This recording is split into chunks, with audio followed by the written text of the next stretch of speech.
par cette journée ensoleillée à Lille pour passer une journée autour de la question de la biodiversité. Le Danish Board of Technology a souhaité mettre en place un événement mondial qui permette la même journée, donc le 15 septembre aujourd'hui, l'expression des citoyens du monde entier autour des enjeux de la biodiversité. Et pour ça, le Danish Board a phosphoré et a imaginé une méthode qui permet à des citoyens qui ne connaissent a priori pas grand-chose à la biodiversité, si ce n'est que tous les jours ils vivent et ils font partie de cette biodiversité, à la fois d'avoir de l'information, de débattre entre eux, d'échanger et de voter individuellement, de nous faire part aux décideurs du monde entier de la manière dont cette question de biodiversité fait écho pour eux et une priorité politique ou non. Là, résultat, ce soir. Le rôle qu'on a eu là-dedans, nous, Mission Publique, c'est que nous sommes les animateurs pour la France de cette démarche. Donc notre mission, c'était, avec bien sûr les deux régions qui ont accueilli l'événement, la région Nord-Pas-de-Calais et la région de La Réunion, et nos différents autres partenaires, la Fondation Nicolas Hulot, l'Observatoire de la biodiversité, c'était de mettre en place cet événement, donc à la fois de trouver des citoyens qui souhaitaient y participer, des citoyens pas trop engagés, parce qu'on voulait avoir l'opinion des citoyens les moins militants de cette question, et les citoyens vraiment comme vous et moi, qui ne vivent pas forcément tous les jours en se pensant à cette question-là.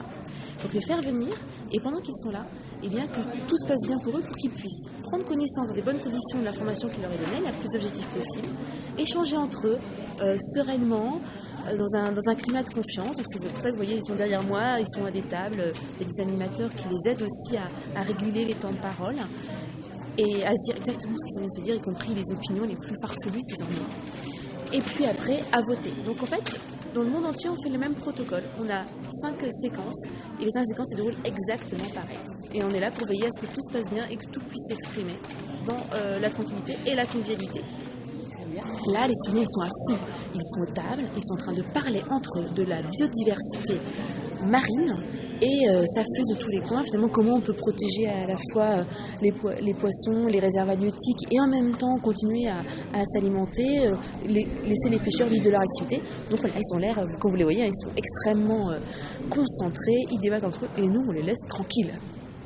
Les participants ont été étonnés parce que ce débat soit aussi cadré. C'est vrai que là, on leur impose de rentrer dans un rythme assez particulier. Les séquences s'enchaînent, il faut regarder des films, échanger, voter individuellement. Je crois qu'ils sont très contents parce que le buffet bio est délicieux. Et ils sont contents d'échanger avec des personnes qui ne voient pas les choses exactement comme eux. Certains d'entre eux sont des fils d'agriculteurs, d'autres vivent plutôt en ville, d'autres encore font des études. Ils sont ravis de ces échanges-là. J'espère que dans cette conférence, à Hyderabad, les gouvernements vont prendre conscience que la biodiversité n'est pas un sujet périphérique pour les citoyens, que ce n'est pas un énième point d'intérêt pour eux, mais au contraire quelque chose dont ils comprennent très bien l'enchâssement avec d'autres pans de nos activités, l'économie, l'emploi, et que ce n'est pas second, mais que c'est au contraire ce qui sous-tend aujourd'hui la viabilité, notre vie sur Terre tout simplement, dans tout l'aspect culturel et naturel qu'il peut avoir. Le fait que ce soit à l'échelle mondiale, pour nous, c'est une chance incroyable.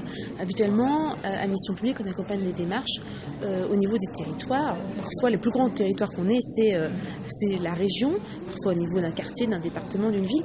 Là, le fait que des citoyens du monde entier vont répondre aux mêmes questions, pour nous, c'est juste fantastique de se dire que finalement, on fait une expérience de ce que serait une opinion citoyenne éclairée dans le monde entier et voir à la fois que tout le monde peut avoir une opinion éclairée en très peu de temps. Ça donne espoir à la fois dans notre capacité de réagir collectivement face aux enjeux, de discuter. Et puis, j'ai vraiment hâte de voir les résultats et de voir ce qui est différent, mais aussi ce qui est le commun entre nous tous dans nos préoccupations aux quatre coins de la planète.